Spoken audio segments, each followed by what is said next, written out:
Viens, amène-le. Ah.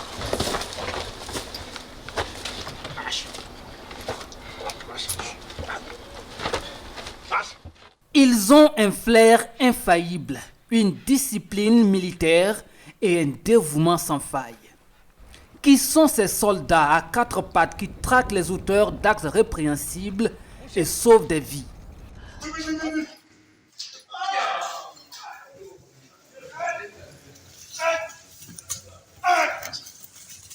Bienvenue dans l'univers des chiens d'élite de l'unité spéciale d'intervention de la Gendarmerie nationale, le groupe cynotechnique.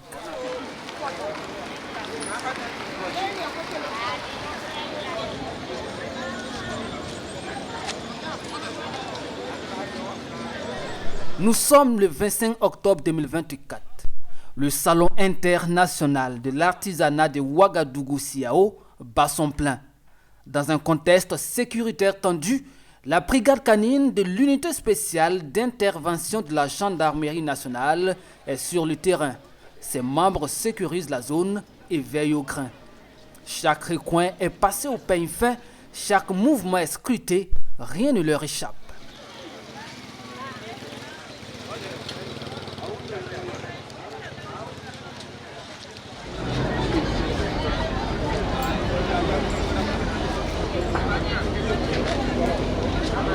Au même moment, à Boromo, la 31e édition du Tour du Faso se déroule sous haute surveillance. La brigade cynotechnique est déployée. Des fouilles minutieuses sont effectuées. Des camions suspects sont inspectés. Les tribunes officielles sont scannées.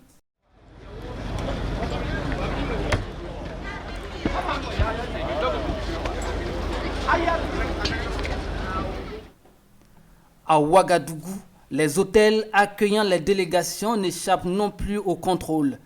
Chaque chambre, chaque couloir, chaque toilette est vérifiée.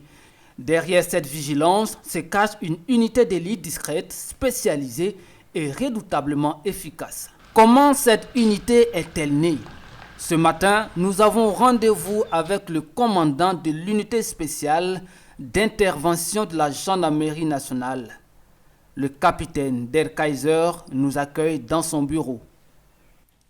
Créée en 2013 et officialisée par décret présidentiel en 2015, l'unité spéciale d'intervention de la Gendarmerie nationale s'est imposée comme une force et pas de moindre dans la lutte contre le terrorisme et le grand banditisme. Elle intervient aussi dans la gestion des révoltes en milieu carcéral et assure la protection des autres personnalités ainsi que des personnes menacées. Avec la montée du terrorisme, l'USIGN a élargi son champ d'action. Elle ne se contente plus d'intervenir lors des opérations critiques, elle joue aussi un rôle clé dans la mise en condition opérationnelle des détachements de gendarmerie sur le territoire. Son expertise ne se limite pas qu'aux gendarmes. Elle participe également à la formation et à la préparation des autres forces de défense et de sécurité.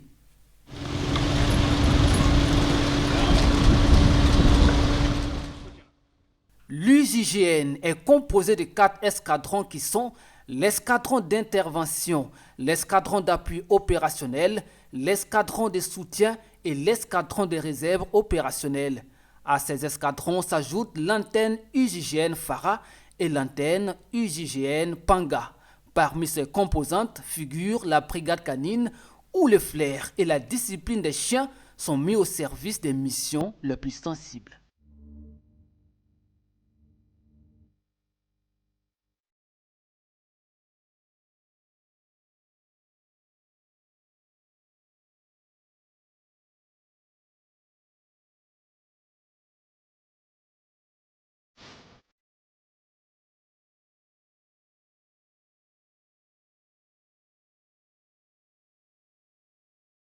L'histoire du groupe cynotechnique remonte lors de la mission de contre-terrorisme et de libération d'otages conduite par l'USIGN le 13 août 2017 lors de l'attaque du café Aziz Istanbul à Ouagadougou.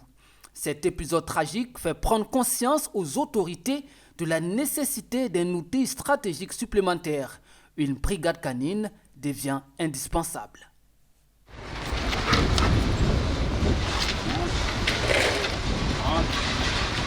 bien là.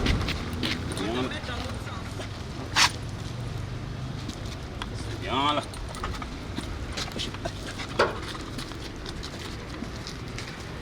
C'est bien là. C'est bien là. La mission de contre-terrorisme et de libération d'otages conduite par l'unité spéciale d'intervention de la gendarmerie nationale lors de l'attaque terroriste dirigée contre le café Adi Istanbul à Ouagadougou le 13 août 2017 a montré la nécessité de disposer d'une brigade canine parce que à plusieurs moments de l'assaut, les chiens pouvaient faciliter l'action de la colonne et ainsi réduire les délais d'intervention. Il faut noter que lors de cette mission, dès les premiers coups de feu, le piquet s'est déporté sur les lieux, procéder à un bouclage serré et bien sûr attirer les feux des assaillants sur eux pour pouvoir déjà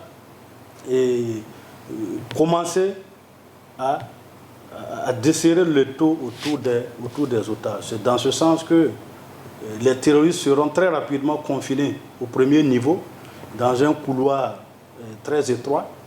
Et dès que la colonne a voulu commencer l'investigation des pièces, elle a reçu une boule de feu qui a d'ailleurs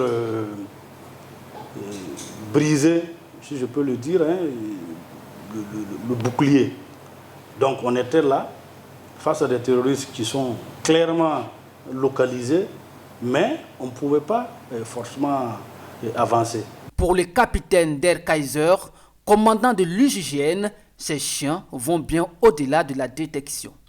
De la sélection rigoureuse à l'entraînement quotidien, chaque détail compte. Former un duo opérationnel nécessite du temps, des infrastructures, de l'expertise et une passion sans faille. Les chiens tactiques, outre la détection, ils permettent des actions directes grâce à leur polyvalence ou à leur spécialisation, notamment les assauts, effectivement. Dans ce sens, disposer d'un groupe cynotechnique se fait sur plusieurs étapes, allant de la formation des maîtres chiens, mais bien avant la formation, leur sélection, la sélection des maîtres chiens, la formation des maîtres chiens, la tenue d'entraînement régulier, adapté aux besoins opérationnels et bien sûr la formation même des chiens tactiques que vous allez utiliser. Donc tout cela, ça génère des charges en termes d'alimentation, d'infrastructures, de prise en charge sanitaire, de la gestion même des déchets des chiens, tout. Donc, il faut prendre tous ces aspects en compte.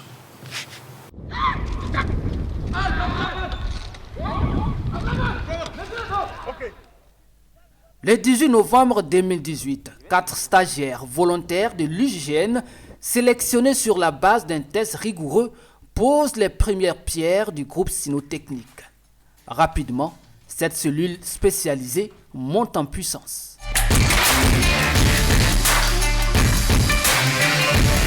Dans la nuit du 15 août 2022, aux environs de minuit, la mairie de Oula, commune située à une quinzaine de kilomètres de Ouayouguia, a été la cible d'une attaque. Des hommes armés ont pris d'assaut le bâtiment administratif. Les forces de sécurité ont immédiatement déployé une équipe du groupe cynotechnique avec à sa tête Charlie Bravo. Objectif, fouiller les décombres à la recherche des traces exploitables et s'assurer qu'aucun agent explosif n'avait été dissimulé sur les lieux. Grâce à leurs chiens spécialement dressés pour la détection d'explosifs et de substances inflammables, les gendarmes ont pu sécuriser la zone et collecter des indices qui pourraient orienter l'enquête.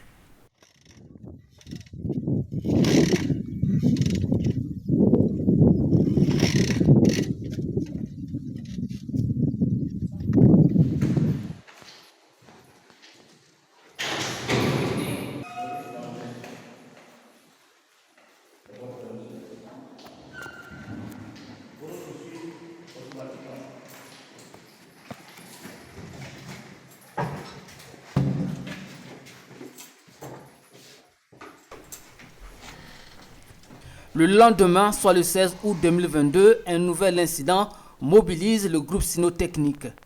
Aux environs de 15 heures, une alerte est donnée sur le campus de l'université de Wayugia. Un objet suspect, potentiellement une mine, est repéré dans la cour de l'établissement. C'est Malinois parmi les étudiants et le personnel administratif. Le groupe cynotechnique est immédiatement dépêché sur place. La scène est rapidement sécurisée et les chiens détecteurs entrent en action.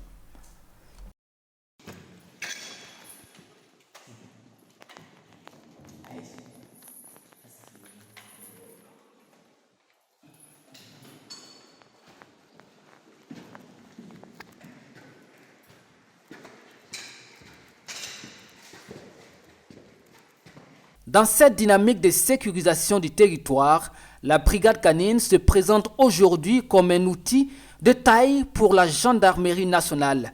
Une position confirmée par le chef d'état-major adjoint de la gendarmerie nationale qui salue son efficacité. Alors, il faut dire que le groupe cynotechnique de la gendarmerie nationale est un maillon très important dans la sécurisation du territoire et la lutte contre le terrorisme. Sa polyvalence, sa rapidité d'action et sa précision font de lui un allié précieux pour protéger les populations et prévenir les actes malveillants. Cependant, leur efficacité dépend d'une formation continue, d'un encadrement rigoureux et d'une intégration stratégique dans les dispositifs de sécurité. Les 6 premiers mois du groupe ont été consacrés à la construction d'infrastructures, à l'aménagement de zones d'entraînement, au recrutement du personnel et des chiens, ainsi qu'à la formation des premiers maîtres chiens. Ici, nous sommes au camp d'entraînement des chiens supervisé par des membres du groupe cynotechnique, à leur tête, Commando Bado, chef du groupe cynotechnique.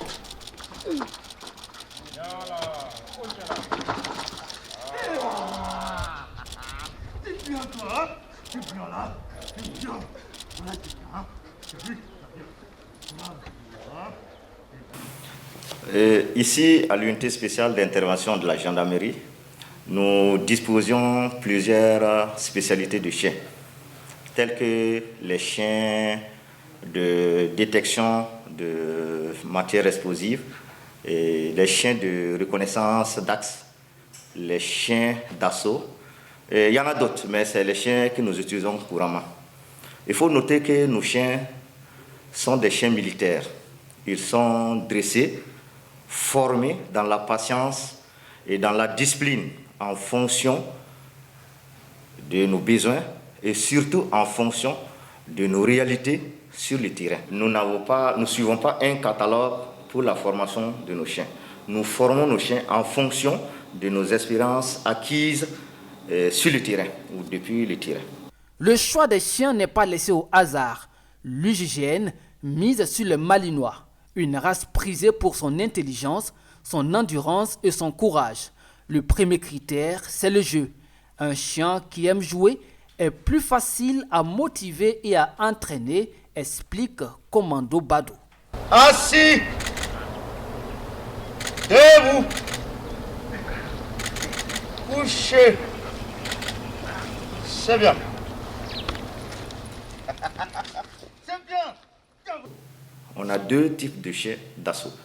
On a le chien d'assaut proprement dit et on a le chien d'intervention. Mais ces 2 chiens travaillent dans la colonne. Maintenant, pour les chiens d'assaut, ils suivent un entraînement intensif, adapté à des missions de haut risque. Pour cela, nous mettons l'accent sur la discrétion, la rapidité, la capacité de distinguer un individu spécifique, surtout sur des ordres. Et également, on l'apprend à ne pas réagir aux distractions, telles que les échanges de tirs. Lui, sa mission, c'est clair. C'est comme notre slogan, l'ultime recours. Quand il part sur l'objectif, soit il neutralise, soit il meurt.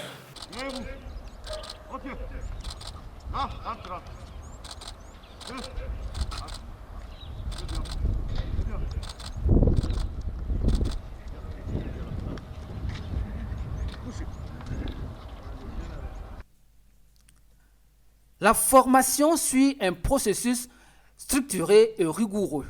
Elle passe d'abord par la socialisation précoce qui consiste à habituer le chiot aux humains, aux bruits et aux différentes situations. Ensuite vient l'apprentissage des bases, à savoir l'ordre simple, la discipline et l'obéissance, et enfin l'introduction à la discipline et à la spécialisation, la détection d'explosifs, le pistage et l'intervention. Le maintien et le perfectionnement sont continus à partir de 18 mois, suivis d'un entraînement régulier tout au long de la carrière. Maintenant, le second chien, c'est le chien d'intervention. Lui également, il est utilisé dans la colonne. Ce chien, lui, on l'utilise pour interpeller un individu qui est moins dangereux. Voilà. Par exemple, des fous, ou dans la colonne, un individu tente de s'échapper, de s'évader. On envoie le chien qui va l'interpeller, qui va l'immobiliser, soit par frappe muselière, soit par morsure, ou soit par intimidation. Voilà. Et par intimidation avec la gabarit, le chien, tu n'as pas besoin, tu es obligé de t'arrêter. Maintenant, voilà comment on forme nos chiens. Voilà. Donc, maintenant, comment y arriver, ça, c'est des détails que je ne vais pas prononcer ici. Aujourd'hui, la brigade canine dispose d'une base, d'un centre de formation, d'une vingtaine de maîtres chiens, d'un nombre important de chiens opérationnels et de vétérinaires dédiés. Dans l'ombre des interventions de la brigade canine de la gendarmerie nationale, un homme veille sur la santé et la performance des fidèles compagnons de l'homme. Le vétérinaire lieutenant Aboubakar Nakro joue un rôle clé dans le maintien en condition optimale de ces précieux auxiliaires. Alors, il faut dire que pour la brigade canine, comme vous l'avez dit, il y a un certain nombre de soins qu'on leur apporte, justement pour leur permettre d'être opérationnels sur le terrain. Et à cet effet, c'est essentiellement des soins préventifs que nous leur apportons, parce qu'il faut, la devise pour nous, c'est de prévenir avant que la maladie ne s'installe ou avant qu'il n'y ait l'apparition de la maladie. Et donc, en ce sens-là, nous menons donc plusieurs activités, notamment nous procédons au déparasitage, que ce soit externe et interne des chiens, pour lutter justement contre les parasites externes tels que les tiques, et le déparasitage interne pour lutter contre tout ce qui est, en tout cas, parasites internes. L'entretien et la routine des chiens sont primordiaux. L'agent 47, un expert du groupe, souligne l'importance d'une rigueur quotidienne car un chien bien entraîné est un atout inestimable sur le terrain. Je vais vous parler de la routine au chenil, le maître son chien. Chez nous, au chenil, à l'unité spéciale d'intervention de la gendarmerie nationale, le programme journalier est bien établi. À partir de 6 heures, réveil suivi de la détente. La détente, chaque chien a 15 à 20 minutes. Dans le but de permettre au chien de se détendre, de faire ses besoins et vérifier également l'état de santé du chien. Après la détente, vient au nettoyage ou désinfection des courettes et des box. Après cela, on passe à l'entraînement. En ce qui concerne le rôle du cynotechnicien, il y a des précisions à apporter. Selon Dynamisme, le directeur technique du groupe cynotechnique, il ne faut pas confondre un cynophile et un cynotechnicien. Le cynotechnicien est un expert, un opérateur de terrain capable d'analyser une situation et d'adapter la réponse en fonction des capacités du chien. Le binôme maître-chien est au cœur de la réussite des missions. Un cynophile désigne toute personne qui a l'amour du chien, tandis qu'un cynotechnicien est celui qui a l'amour du chien et exerce le métier du chien. En ce sens, il faut savoir qu'à l'unité spéciale d'intervention de la gendarmerie, les chiens sont nos partenaires dans nos activités. En impliquant le chien dans nos activités quotidiennes, le maître renforce un sentiment de complicité et de collaboration.